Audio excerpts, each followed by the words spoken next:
We are literally seconds into this video and I can already feel people heading to the comment section or social media to say I'm too pro WWE or too pro AEW because you have to be a paid shill nowadays. You can't just be an admirer of both. But it's that tribal nature of this argument that kind of forms the basis of this video, the article of which was written by the brilliant Michael Sidgwick, author of Becoming All Elite, The Rise of AEW, available on Amazon right now. You see, you can't have a nuanced perspective in the modern wrestling discourse, apparently.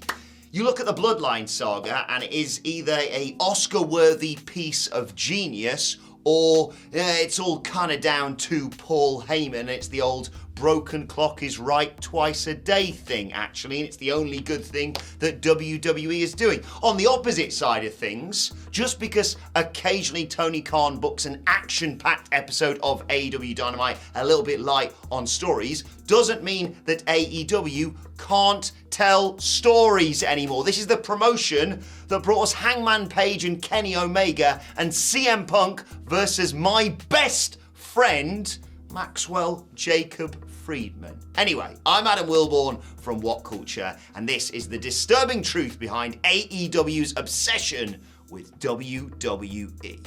So to begin, we have to work out why AEW exists. And it's not just because of the core group of people who enjoyed Ring of Honor and New Japan and were fans of being the elite and would love to see those guys run a wrestling company. It is because for years now, we have been crying out to a viable alternative to WWE's monopoly.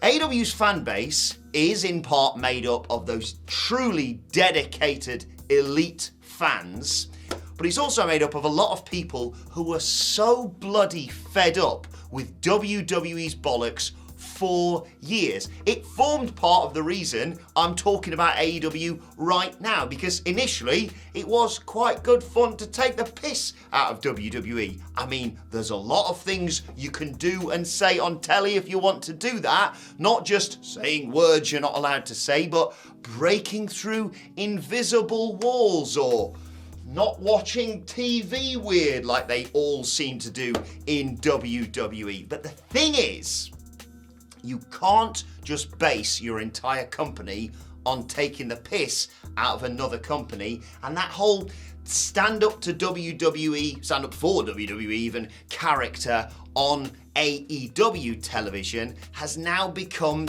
a bit stale. It was cool in the beginning. I mean, think about when Jon Moxley went on Talk is Jericho, great wrestling podcast, almost as good as ours, What Culture Wrestling, wherever you get your podcasts from, and tore to pieces late era Vince McMahon WWE and all its absolute nonsense and, if I'm perfectly honest, bullshit. And this whole thing can kind of be personified by the JAS Blackpool Combat Club feud, which, yes, did bring us some excellent things. Still one of my favourite things that AEW has, ever done is anarchy in the arena.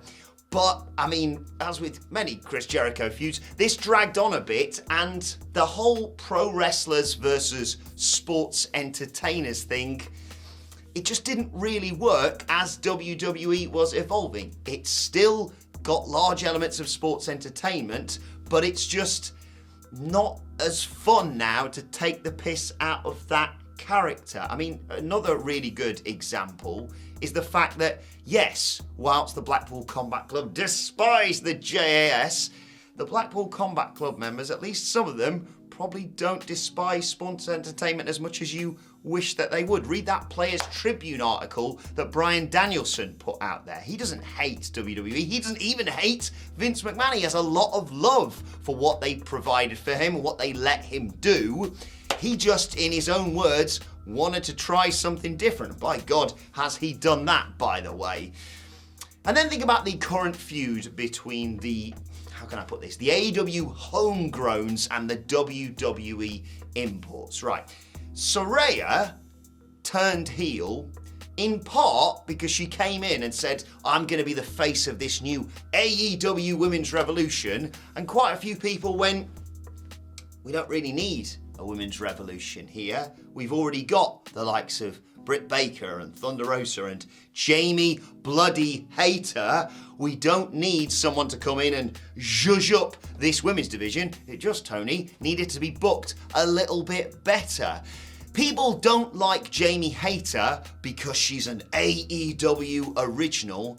They like Jamie Hater because she kicks goddamn ass. You don't need to make it this polar opposites thing fighting this imaginary force. WWE, yes, did take shots at AEW, and we'll get more back to that genuine heat between the two companies, but they haven't brought someone in called Alan Elite to beat relentlessly on television because I don't know who you're trying to serve through doing something like that. And another point, you need to stop using Twitter as a gauge. And I realise I say that as a man who talks about wrestling on the internet and a man who tweets about wrestling, arguably, according to my wife, a little bit too much. Look, perfect example here. You can dunk on WWE. Occasionally you can dunk on AEW. You can dunk on other promotions. You can dunk on Michael Hamflett, Michael Sidgwick. You can even dunk on me quite easily and a little bit too much, if you ask me.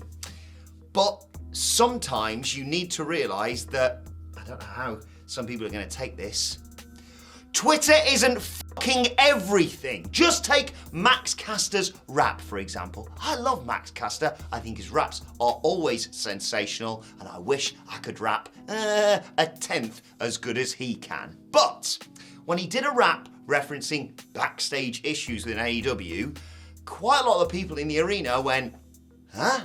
Because, in reality, only a small proportion of AEW's very dedicated audience are actually online. It's like Eric Bischoff using the Sid Scissors line. It's not because they didn't hear you the first time, Eric. It's because they have no idea what the fuck you are talking about. You can still use it for cheap heat. It does work. It's just not as effective if you do it all the time. Calling MJF a less famous Miz was a cutesy little line, but did it really further the feud? You can still use it for MJF. By God, the bidding war of 2024 is an excellent hook throughout this year. And like I said earlier, for Tony Khan, that hatred is real. He despises the way that WWE tried to hobble his company from the beginning, from running NXT against it, right up to modern day, where allegedly WWE are tampering with contracts, attempting to lure people either back to WWE or over from their competition. He's not going to stand for it, especially when he pulls faces like that. But the thing is, this is a different era to what it was in 2019. AEW is going nowhere. They're probably going to get a huge rights deal this year, and WWE kind of can't stop them anymore. They are the second biggest promotion for wrestling in America. And whilst, yes, maybe it's not going to be the same as when we thought in 2019, and I'm fairly certain I did a voiceover on this talking all about how potentially AEW within 5 years was going to be outdrawing Monday Night Raw. AEW has found its niche, and it's very popular, and it's doing very well for itself. Basically, the disturbing truth behind AEW's obsession with WWE is it isn't necessary. Absolutely take shots, punch up at the competition. But the thing Tony Khan, I think, needs to realise more than anything is AEW fans enjoying AEW more than they enjoy hating WWE. Let me know your thoughts on everything we talked about, though, in the comments section below or on Twitter, without getting too, tribal. At What Culture WWE, I'm at Adam Wilborn, and we have regular conversations like this, myself, Michael Hamflett, and Michael Sidgwick, aka the Dadley Boys, What Culture Wrestling Podcast, wherever you get your podcasts from. Thanks for watching. I've been Adam from What Culture, and I'll see you soon.